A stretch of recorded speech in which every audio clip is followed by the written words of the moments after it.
तो भोलेनाथ ने पार्वती को अपनी सेवा के लिए रखने को स्वीकृति दी, यानी स्वीकार किया, सेवा के लिए रख लिया। अब जैसे ही मेनका ने सपना सुना, कहा अरे बेटी ने भी सपना देखा। वृद्ध ब्राह्मण ने आकर के स्वप्न में कहा कि तपस्या करो, अब हमारी बेटी पार्वती तप कर रही है, उसको तप करना चाहिए और हम लोगों को आपके और पार्वती के द्वारा देखे गए सपनों को फलीभूत होने का इंतजार ही करना है। परंतु याद हो आई, भोलेनाथ को सती के वियोग में बैरागी बने। भोलेनाथ सती के वियोग में तपस्या कर रहे थे। तपस्या से जैसे ही उठे बड़े आक्रांत हो गए। उनके ललाट से यानी माथे से पसीने की बूंदें नीचे गिरी।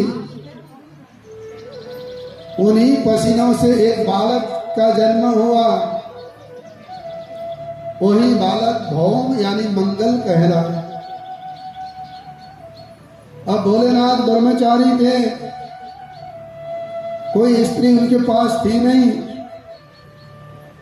पसीने जैसे पृथ्वी में गिरे वही से बालक हुआ जिसका नाम मंगल भौम रखा। भोलेनाथ ने सोचा कि इसका पालन पोषण कौन करेगा।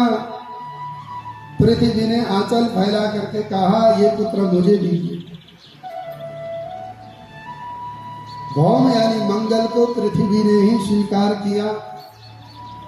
ये भगवान शिव का ही पुत्र है और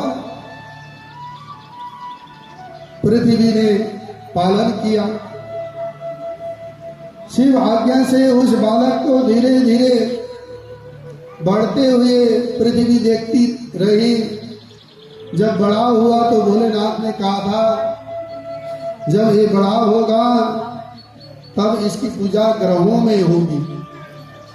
हम मंगल नाम के ग्रह की जो पूजा करते हैं वो मंगल ग्रह शिव पुत्र ही है। पार्वती 8 वर्ष की हो चुकी थी। तपस्या करने के लिए पार्वती जंगल में जाने लगी, हिमालय पर्वत पर जाने लगी। अब छोटी सी बालिका है, उसको हिमालय पर कैसे भेजें, ये बड़ी असमंजस थी। उधर भोलेनाथ गुफा से तपस्या से जैसे उठे थे, भौम यानी मंगल का जन्म हुआ। उसके बाद फिर शिव ने सोचा कि मैं कहाँ जाऊं। प्रिया के वियोग में थे। फिर हिमालय की कंदराओं पर गंगा अवतरण नाम के पर्वत पर, इसी पर्वत का नाम बाद में जाकर गौरी शंकर पड़ता है। गंगा अवतरण पर्वत पर भोलेनाथ आए हैं और जैसे ही भोलेनाथ वहां पर आए, पर्वतराज को पता चला।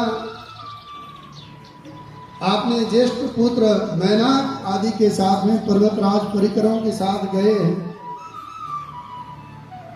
भगवान भोलेनाथ की स्तुति की है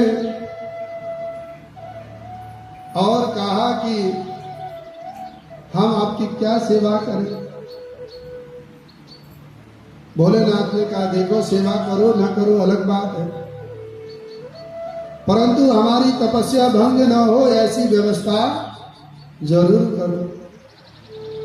तपस्या भंग न होने की व्यवस्था करने के लिए भोलेनाथ ने आज्ञा दी। पर्वत लौटते हुए आए और आपने गणों को कहा देखो आज के बाद गंगा अवतरण नाम के पर्वत के ऊपर तुम लोग कभी जाना ही नहीं। कहीं तुम्हारे जाने से भोलेनाथ की तपस्या में विघ्न उत्पन्न न हो, इसीलिए मेरी आज्ञा के बगैर वहां कोई नहीं जाएगा। सबको निषेध कर दिया। एक दिन पर्वतराज स्वयं ही बहुत भेंट सामग्री लेकर के साथ में पार्वती को भी लिया, और पार्वती जहां भी जाती है तो उनकी दो सखियां हैं, एक का नाम है जया और दूसरी का नाम है विजया। पार्वती अपनी दो सखियों के साथ, पिताजी के साथ भगवान शिव के पास गई हैं, और पर्वत में अपनी पूजा सामग्री भगवान शिव के चरणों में रखा, स्तुति करी और प्रार्थना की कि ये मेरी बेटी पार्वती है। बाल्यकाल से ही खेल खेल में ही ये आपकी पूजा करती है, आप इसको अपनी सेवा में रखिए, ये आपकी सेवा करने से बड़ी प्रसन्न होगी और इसकी सेवा स्वीकार करके आपको भी बड़ी प्रसन्नता मिलेगी। भगवान शिव ने कहा, देखो मुझे किसी सेवक की जरूरत नहीं है, और उसमें भी स्त्री सेवक की तो जरूरत है ही। अरे जब जब ये कन्या मुझे दिखेगी तब तक मुझे अपनी प्रिया सती याद आती रहेगी, उसकी विरह में मैं और तड़पता रहूंगा। इसीलिए इस कन्या को मेरी सेवा में मत लगाना, और ध्यान दो आगे से जब भी आना मेरे दर्शन करने अकेले आना, अपनी बेटी को मत लाना। अगर अपनी बेटी को साथ में लेकर आओगे तो मैं तुमको भी दर्शन नहीं दूंगा। भोलेनाथ ने कहा कि